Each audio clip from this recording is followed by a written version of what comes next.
जेहलम का सबसे बड़ा कब्रिस्तान किसी मुसलमान ने वक्फ नहीं किया था, लेकिन वक्फ करने वाले की ज़िंदगी का ख़ात्मा मुसलमान होने पर हुआ था। मोहसिन इस्लाम मोहसिन जेहलम टंडल राम प्रसाद, बहुत ही कम अफराद ने ये नाम सुना होगा। ये वाक़या है 1933 का। जनाब टंडल राम प्रसाद नवाब ऑफ दक्कन, जिसकी तकरीबन पौने 2 मुरब्बा ज़मीन जेहलम में मौजूद थी और उनकी ज़्यादातर अराज़ी दक्कन भारत में मौजूद थी। उनकी एक रिहाइश गाह, जो कि उस ज़माने में बहुत आलीशान रिहाइश गाह, बाग महल्ला नज़्द सराफा बाज़ार जेहलम में बरलबे दरियाए जेहलम, ये इमारत अभी भी वाक़ है। नवाब ऑफ दक्कन टंडल राम प्रसाद एक इंतहाई रहम दिल और दरवेश सिफ्त इंसान थे। गो कि ये शख्स इंतहाई अमीर कबीर और नवाब ख़ानदान का अकलौता वारिस था, जो कि सोने का चम्मच लेकर पैदा हुआ था। अहले जेहलम में सिर्फ चंद अफराद ही जानते होंगे, नवाब ऑफ दक्कन अक्सर औकात अपनी अराज़ी देखने दक्कन से जेहलम तशरीफ़ लाते और इन दिनों भी वो जेहलम ढोक अब्दुल्ला के नज़दीक अपनी ज़मीनों की देखभाल कर रहे थे कि कुछ लोग एक बूढ़ी औरत का जनाजा लिए उनके पास से गुजरे।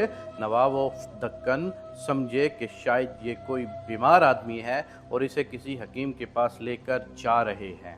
थोड़ी देर ही गुजरी थी कि वही बाग महल्ला के अफराद उसी तरह जनाजा लेकर वापस आ गए। नवाब टंडल राम प्रसाद भी उसी रास्ते पर खड़े अपनी सवारी का इंतज़ाम कर रहे थे। अज़राहे हमदर्दी उन्होंने उन अफराद में से किसी से पूछा कि अब इस मरीज़ का क्या हाल है। मरहुमा के एक बच्चे ने रो रो के सारी दास्तान सुनाई कि उनके 2-3 जानने वालों ने अपनी ज़मीन में उसकी वालदा की कब्र बनाने से साफ इनकार कर दिया है और अब हम इस औरत की कब्र अपने घर बनाने के सिवा कोई चारा नहीं है, तो हम इसको घर में कब्र बनाने के लिए लेके जा रहे हैं। नवाब साहब ये सुनकर बहुत रंजीदा हुए और बेशक अल्लाह की रज़ा और मर्ज़ी के बग़ैर ना कोई नेकी कर सकता है और ना ही कोई बुराई कर सकता है। चुनांचा अल्लाह पाक ने टंडल राम प्रसाद के दिल में उस मरहुमा के लिए रहम डाला और नवाब साहब ने मरहुमा के बच्चों को पास बुलाया और यकदम हैरत अंगेज़ पेशकश कर दी कि अगर आपके मुसलमान भाइयों ने मैयत दफनाने से इनकार कर दिया है तो आप परेशान ना हो, ये ज़मीन ये जायदाद इधर ही रह जानी है। अलबत्ता हम सब इंसानों ने जल्द या बदेर दुनिया से चले जाना है। आप लोग मेरी इस ज़मीन पर जिस जगह चाहते हैं अपनी वालदा को दफन कर दें और आज से मैं अपनी ये पौने 2 मुरब्बा ज़मीन मुसलमानों के कब्रिस्तान के लिए वक्फ़ करता हूँ। ये बात सुनते ही सब मुसलमानों की आंखों में तशक्कुर से आंसू आ गए और मरहुमा को दफनाने के बाद फातिहा ख्वानी की गई और टंडल राम प्रसाद के लिए भी खसूसी तौर पर बहुत सी दुआएं मांगी गईं।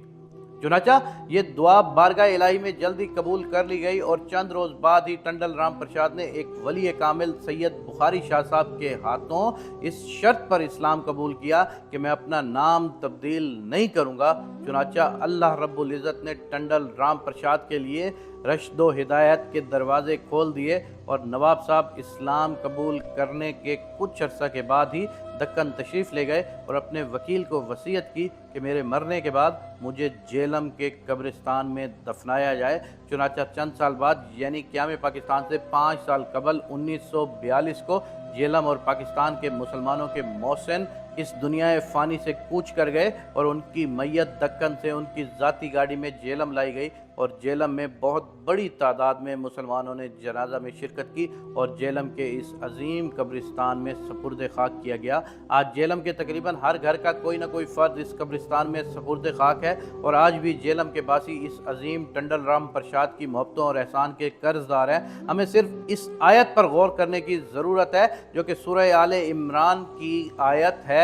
तो क्या है, ए अल्लाह बादशाही के मालिक, जिसे तू चाहता है सल्तनत देता है और जिससे चाहता है सल्तनत छीन लेता है, जिसे तू चाहता है इज्जत देता है और जिसे तू चाहे जलील करता है। सब खूबी तेरे हाथ में है, बेशक तू हर चीज़ पर कादिर व मुतलिक है।